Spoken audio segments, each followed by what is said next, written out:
The Sheriff's Department revealed new information on a teen killed in South LA. We have reaction from a man who's lived in the neighborhood for 30 years.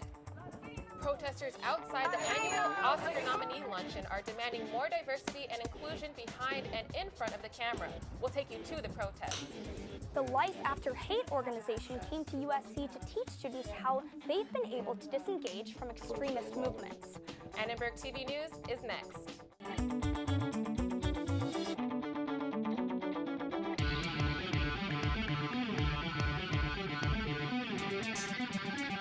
Live from USC, you're watching Annenberg TV News. Sheriff's investigators say no gun was found after deputies killed a 16-year-old in South LA, but they do believe he was armed. Good evening, I'm Addie Stafford. And I'm Lauren Floyd. Tonight, residents in the neighborhood are looking for answers. The shooting happened on the 1200 block of 107th Street shortly after 8 last night. Deputies say they responded to a 911 call from a driver about a man with a gun. Residents say shootings in this neighborhood are not new. He was a young man, 16 or 17 out here, and like I say, we don't get justice around here. The black people are killing each other, the Hispanics killing their people. You know, it just need to stop. Deputies say Anthony Weber had a gun tucked in his waistband and fled on foot.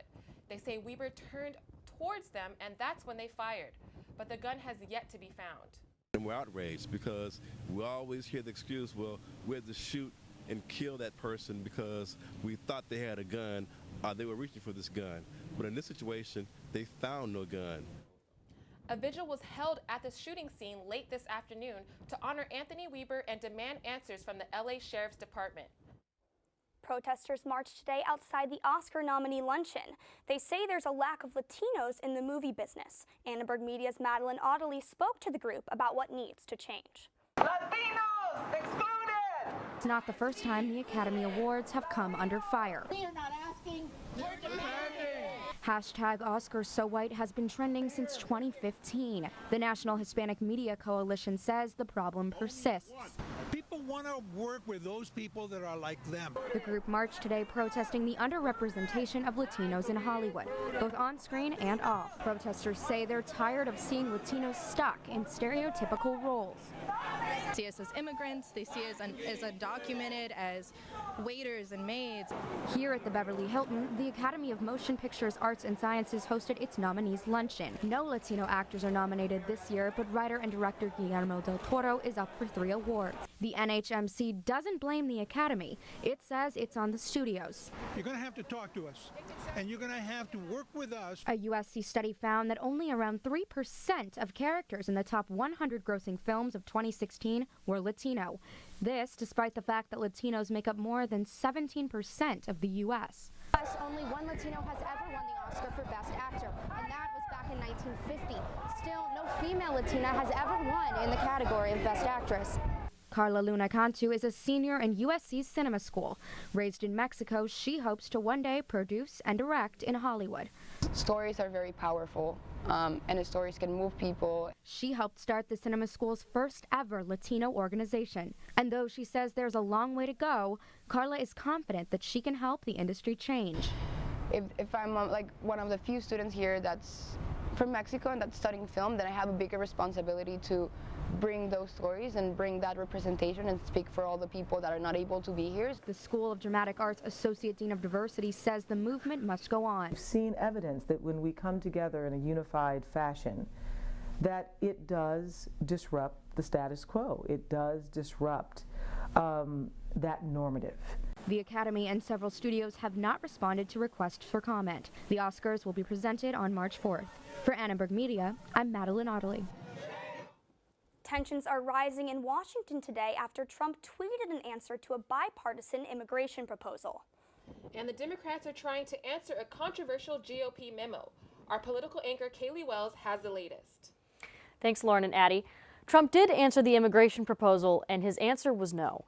Senators John McCain and Christopher Coons introduced a bill today that would grant citizenship to hundreds of thousands of young immigrants brought here as children, called Dreamers. But here's the catch. The proposal did not grant immediate funding for a border wall between the U.S. and Mexico. Trump took to Twitter this morning and said, quote, any deal on DACA that does not include strong border security and the desperately needed wall is a total waste of time. March 5th is rapidly approaching, and the Dems seem not to care about DACA. Make a deal. Many Latinos are concerned about the ending of DACA or deferred action for childhood arrivals, but one Latino advocacy group commends the president for bringing immigration issues to the forefront. The champion of DACA is this president right now. Mind you, for the over 30 years, nothing's been done on immigration. Nothing's been done at all. This president, within a little over a year, has brought it to the forefront and to the table, and he is a champion. The deadline is fast approaching while Congress and the president continue to negotiate immigration reform. DACA is set to wind down starting March 5th, and some experts aren't confident they'll reach an agreement in time. The system needs to be changed, but the bills for immigration reform have not passed in the past because of this, because it's such a polarizing issue. So I think that there's going to have to be major concessions in order for something to be done by March, and I personally don't see that happening. Immigration reform will be a large part of the budget for 2018. A budget has to be reached by Thursday, or the government will be forced to shut down again. The House Intelligence Committee just voted unanimously to release the Democrats' response to the GOP memo that came out Friday. The Democratic memo calls the GOP memo inaccurate and misleading. The GOP memo says corruption in Mueller's investigation into Russian collusion vindicates President Trump. Senator Dick Durbin says that's not the whole story. To say that that's the end of the investigation, that this is all that Donald Trump needs to fire Rosenstein or to fire Bob Mueller, I'll just tell you, this could precipitate a constitutional crisis. Congressman Adam Schiff is the top Democrat on the House Intelligence Committee. He wrote the Democratic memo. Trump tweeted this morning saying, "Little Adam Schiff, who is desperate to run for higher office, is one of the biggest liars and leakers in Washington, right up there with Comey, Warner, Brennan, and Clapper. Adam leaves closed committee hearings to illegally leak confidential information. Must be stopped." Schiff responded an hour later on Twitter saying, "Mr. President, I see you've had a busy morning of executive time. Instead of tweeting false smears, the American people would appreciate it if you turned off the TV and helped solve the funding crisis, protected dreamers, or really anything else." Schiff wrote in the 10-page Democratic memo a point-by-point response to Nunez's original memo, calling it inaccurate and misleading. That's what's happening on the Hill. Back to you, Addie and Lauren. Thanks, Kaylee.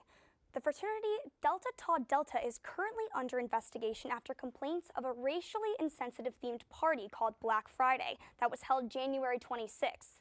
Annenberg Media's Katya Jordan talked with students on the row about the party. Some students at a Delta Chi Delta party last month photographed signs that read Jemima and For the Culture. Others reported graffiti on the walls, and fraternity brothers were wearing NBA jerseys.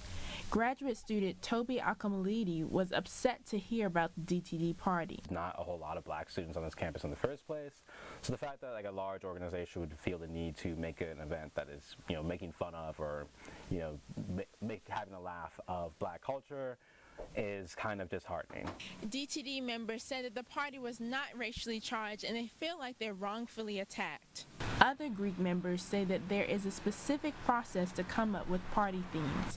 One sorority member explained how she comes up with party ideas. I have a large list of ideas that I've gotten offline or from friends or that I've just thought of, and then I go through each one and think about who could this hurt, or how would people dress up, could this be taken offensively, and then sometimes I put a poll out on our Facebook page to see which one everyone likes the most. The Interfraternity Council declined to comment on the party. Vice President of Student Affairs Ainsley Carey has opened an investigation and says there will be consequences if they find any wrongdoing. For Annenberg Media, I'm Katya Jordan. Today, 3 former members of hate groups shared their experience at an event called Life After Hate, held by USC Price Safe Communities Institute. Many said they learned racism as children. I was raised with virtually no diversity, and I learned racial slurs, stereotypes, homophobia from my parents, from my family as a child. Sammy Rangel, Tony McClear, and Angela King are 3 ex-members of violent hate groups. They are co-founders of the organization Life After Hate. The group Life After Hate was created in 2011 to inspire, educate, and counsel people who are involved in extremist movements. Angela King shared her experience as a former neo-Nazi skinhead, hoping to help others. The group recently launched the project #WeCounterHate. The initiative uses artificial intelligence to find hate tweets. After the hateful tweets are flagged, any retweet or share will result in a donation to a nonprofit organization against hate.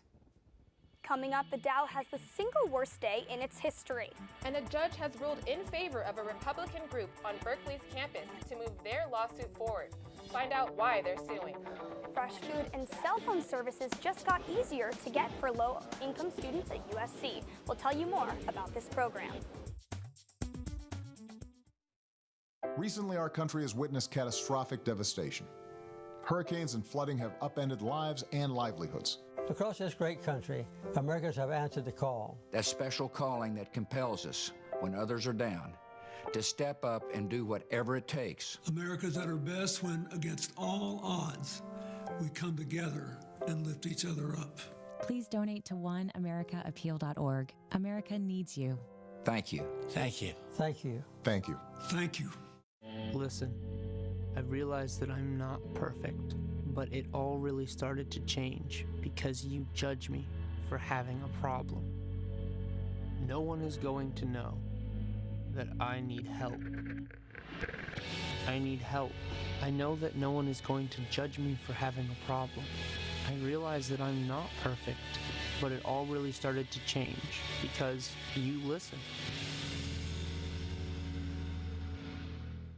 Bye-bye. Get home safe.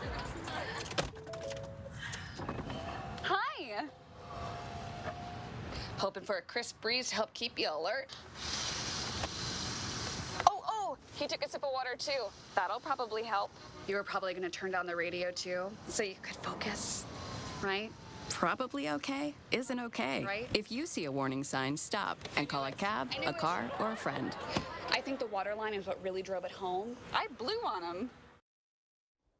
A judge decided to move forward with a lawsuit filed against UC Berkeley by the Young America's Foundation and the Berkeley College Republicans. The two groups believe their freedom of speech is under attack. Major protests at the school began when controversial conservative speakers were scheduled to hold events on campus. Two organizations filed a lawsuit against Berkeley in April of 2017, alleging that administrators were finding ways to cancel their events because of protests by liberal students. In a statement, the university said, quote, "Berkeley does not discriminate against speakers invited by student organizations based on viewpoint. The campus is committed to ensuring that student groups may hold events with speakers of their choosing and expend significant resources to allow events to go forward without compromising campus safety." We spoke with one conservative USC senior who had a similar experience in one of his classes. After writing a paper on why he thought Donald Trump would win the election, he noticed that his grade was considerably lower than his fellow classmates. I got graded lower than the students around me on that first paper, and I made sure that I kind of called it out because it wasn't okay.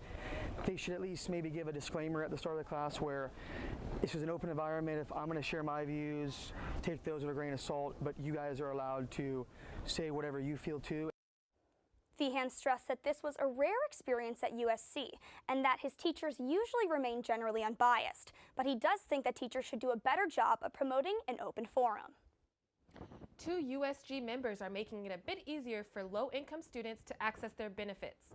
Their initiative connects these students with the CalFresh food stamp and Safety Net wireless phone plan programs.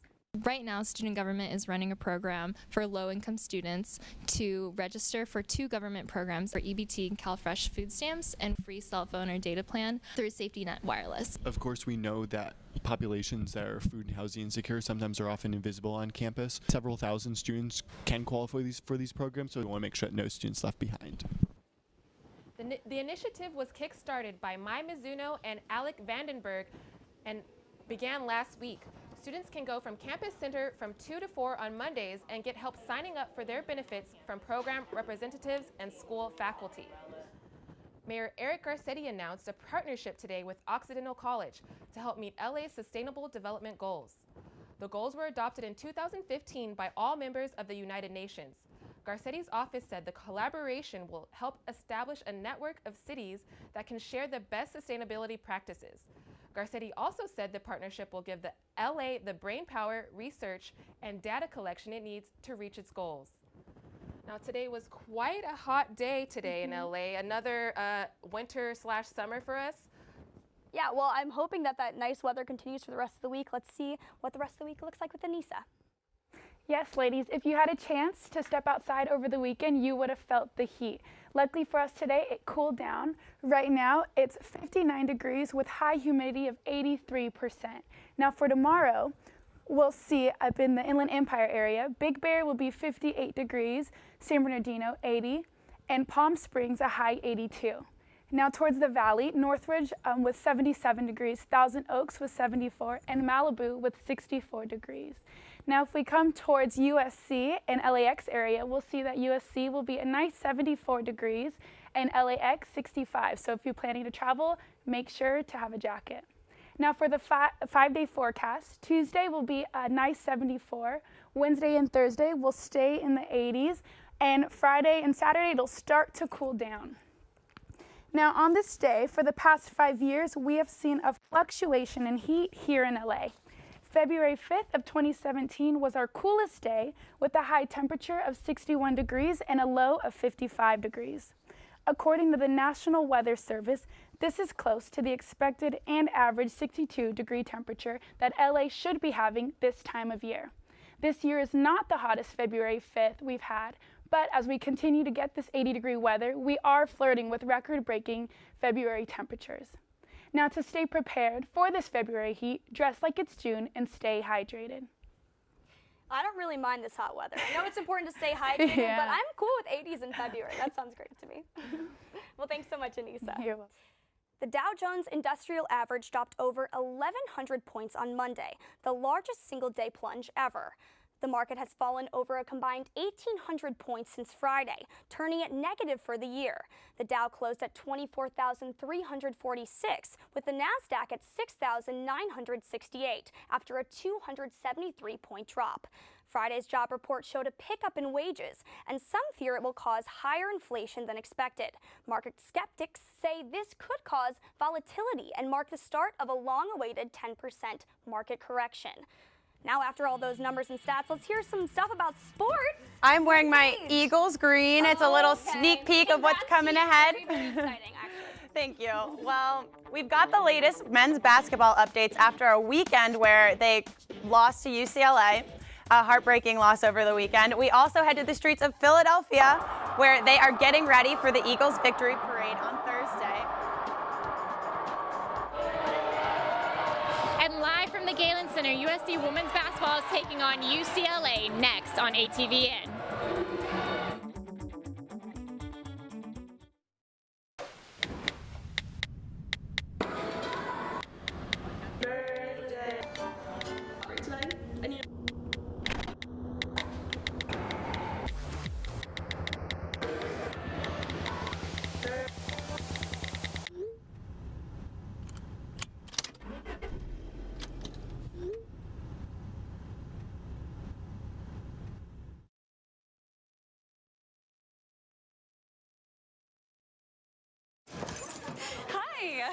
You think you're probably sober? Yeah. But you're thinking about taking the back roads home just in case. Why would you do that? Probably okay isn't okay. Call a cab, a car, or a friend.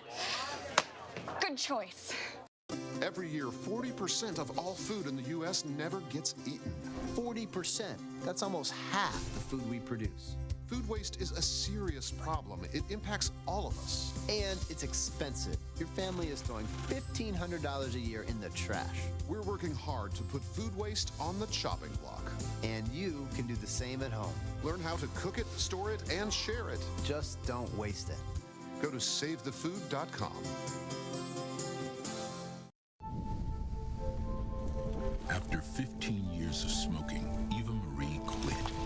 There's a new lung cancer screening that could save her life. You stopped smoking. Now start screening.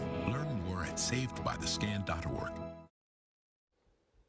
Welcome back. I'm Mary Paige Nessletter, and we're diving right into women's basketball as they take the court for a rival rematch against UCLA. We've got our own Sarah McGrew live at the Galen Center with the update. What's going on over there, Sarah?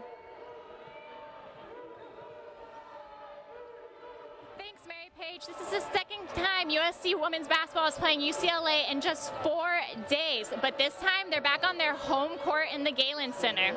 On Friday night, the Trojans traveled to Westwood, where they fell to the Bruins 59-46. USC posted just 19 points to UCLA's 33 points in the first half. Right now, there's about 5 minutes left in the first quarter, and UCLA is leading USC 13-6. Tonight, USC is playing their Play for K night, where they're raising awareness for breast cancer. I'm now joined by USC superfan Kathy Rocks. Kathy, thank you so much for joining me. You're very welcome. So can you tell me, why is it so important for you to come to these games, and what do you love about USC women's basketball? Well, these girls represent who we want our daughters to be. And do you have any predictions for the game tonight? Having watched about half of the players in high school in Los Angeles, I win. It's true. Whenever you're a USC women's basketball fan, you always win. And now let's head back to Mary Page in the studio, where she has an update with men's basketball. Thanks, Sarah. We'll be keeping an eye on that score. Hopefully our women of Troy can get back in there. On the men's side, senior captain Jordan McLaughlin was just named a finalist for the Cowsey Award, which goes to the nation's top point guard. Over the weekend, men's basketball also played and lost to UCLA. The 82-79 loss broke USC's 6-game win streak. Shaquan Aaron had a big first half, putting up 12 points. At the halftime buzzer, Elijah Stewart tipped one in, but after review it was called back, giving the Trojans a 1-point lead. But the second half saw missed shot after missed shot for the Trojans, including 2 last-second attempts from McLaughlin and Jordan Usher to tie the game. Elijah Stewart had just 8 first-half points, but stepped up in the second with 12 points, giving him 20 for the night. But his performance just couldn't compare to UCLA's Aaron Holiday, who put up 23 points, 9 assists, and 6 rebounds. Men's basketball will have to get over this loss quickly as they hit the road to take on Arizona State and number 20 Arizona this weekend. USC's Justin Suh continues his winning streak on the golf course. He earned his 3rd straight victory of the season last weekend to maintain his title as the nation's #1 player. The junior shot a final round 68 at the Amur Area Invitational in Hawaii on Saturday, helping the number 15 ranked Trojans to a 3rd place finish. Suh has now finished 7 straight rounds under 70, shooting above par only once this season. The golf team has some time off before they hit the course again on February 19th for the Prestige at PGA West in Indian Wells, California. And after 57 long years, the city of Philadelphia can finally prepare for a victory parade this Thursday in celebration of the Eagles' first Super Bowl win over the New England Patriots.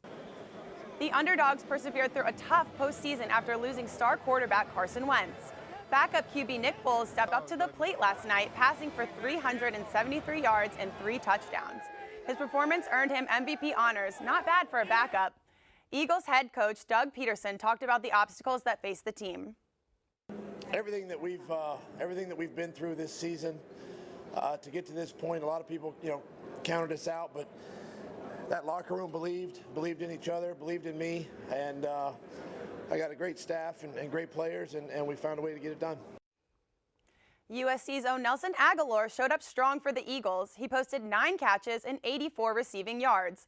He etched his name into Trojan Super Bowl history, beating Lynn Swann for most receptions. Aguilar becomes the 61st USC alum to claim a Super Bowl victory. And when Aguilar was taking the W on the field, fellow Trojan alumni Juju Smith-Schuster was looking for a W of his own on Twitter. While the world was buzzing about the Kylie Jenner baby news, Smith-Schuster took a chance on the only remaining Kardashian without a baby, Kendall.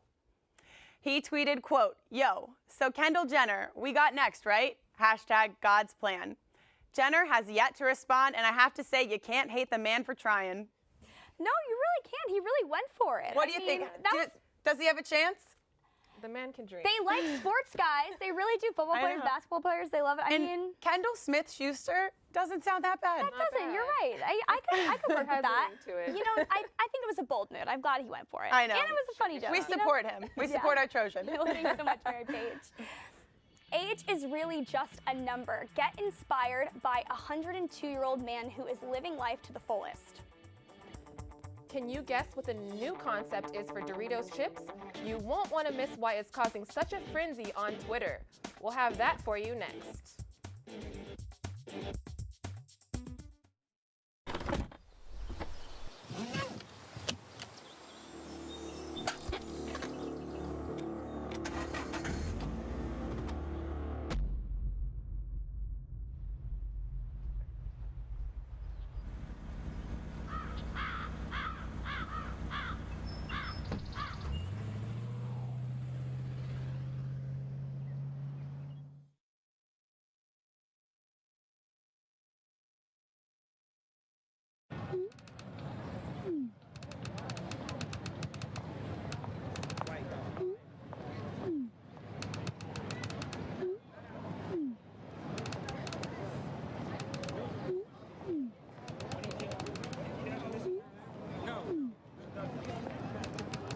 don't ignore the subtext.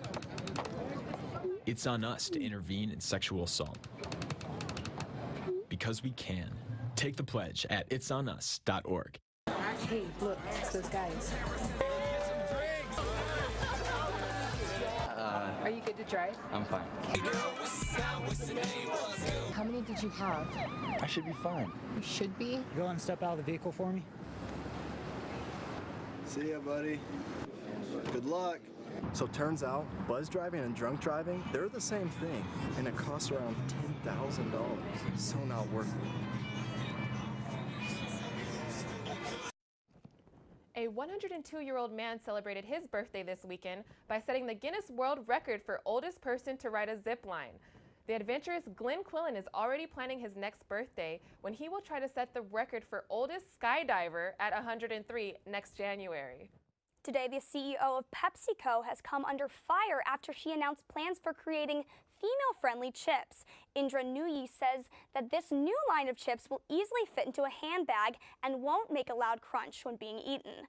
Many people took to Twitter to poke fun at Nooyi for implying that women need different chips than men. One tweet from Lily Capewell said, quote, "Thank God Doritos is making a female-friendly crisp. Not a day goes by when I don't feel crippling anxiety about crunching crisps in public and perfectly sized to fit in my handbag. I can now get back to worrying about the housework," end quote. So I think that reminds me a lot of the Blick pen. Remember they came with a pink Blick pen and Ellen commented on it. For women, it was a pen for women, as if women need a pen. I think my favorite response to all of this was, just give us equal pay. We don't want pink things. We don't want special chips. We don't need quiet chips, yes. Yeah, we don't need, I know, and to fit in your handbag. Are you kidding? Stop beating around the bush and just give us equal pay. Yeah, exactly. I'm not surprised that people were furious on Twitter. I would be too. You know what the real test will be to see how they taste. Oh, exactly. Yeah, that's why we eat them. I wonder if they have a feminine taste. We'll have to see. Maybe they'll taste like roses. Oh god. Yeah, that would be a rose-flavored women chip. Who knows what's next? Yeah, exactly. They're getting really funky with these flavors. I know. We'll see. Thanks for watching Annenberg TV News. From everyone at Annenberg Media, I'm Lauren Floyd. And I'm Addie Stafford. You can watch us on the web at uscannenbergmedia.com. Good night. Well, let's all go get some pink